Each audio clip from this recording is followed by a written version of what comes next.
Assalamualaikum warahmatullahi wabarakatuh. Perkenalkan, nama saya Rifania Putri Virgia. Di sini saya akan menjelaskan sejarah jurnalistik pada masa Orde Baru. Di sini saya akan menjelaskan secara singkat apa itu SIUP. Pada masa Orde Baru, kebebasan pers di Indonesia berada di bawah pengawasan ketat pemerintah. Salah satu alat yang digunakan untuk mengendalikan media massa adalah Surat Izin Usaha Penerbitan Pers atau SIUP. Setiap perusahaan pers diwajibkan memiliki SIUP agar dapat menerbitkan dan menyebarluaskan informasi kepada masyarakat.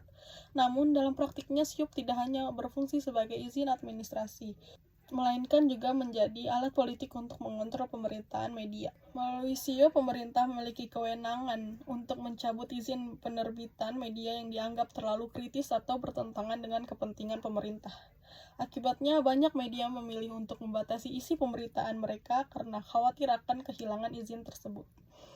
Kondisi ini menciptakan budaya sensor mandiri di kalangan wartawan dan perusahaan media.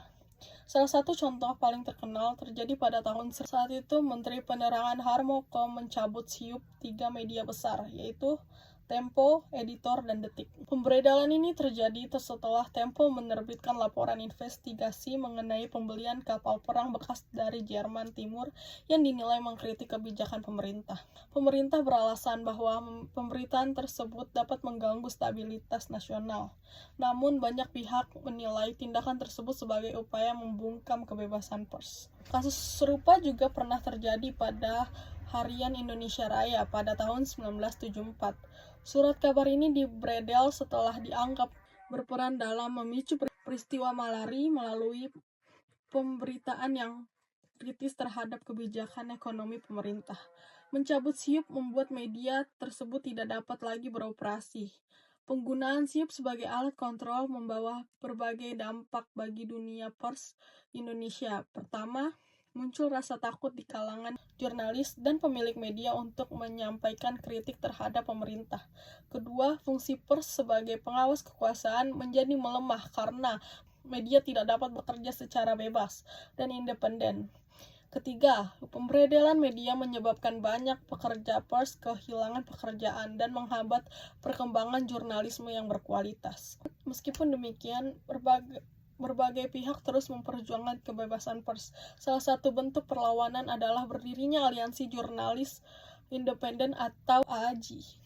Pada tanggal 9 Agustus 1994, organisasi ini dibentuk sebagai respon terhadap pemberedelan media dan sebagai upaya memperjuangkan kemerdekaan pers di Indonesia.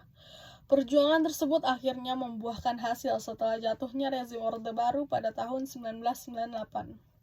Pada masa pemerintahan Presiden B.J. Habibie disahkan Undang-Undang Nomor 40 Tahun 1999 tentang pers yang menghapus ketentuan SIUP. Sejak saat itu pendirian media tidak lagi memerlukan izin khusus dari pemerintah. Dari peristiwa ini kita dapat memahami bahwa kebebasan pers merupakan salah satu unsur penting dalam kehidupan demokrasi. Pers yang bebas memungkinkan masyarakat memperoleh informasi yang objektif, mengawasi jalannya pemerintahan, serta menyampaikan berbagai aspirasi secara terbuka dan bertanggung jawab. Mungkin sekian yang dapat saya sampaikan. Terima kasih atas perhatiannya.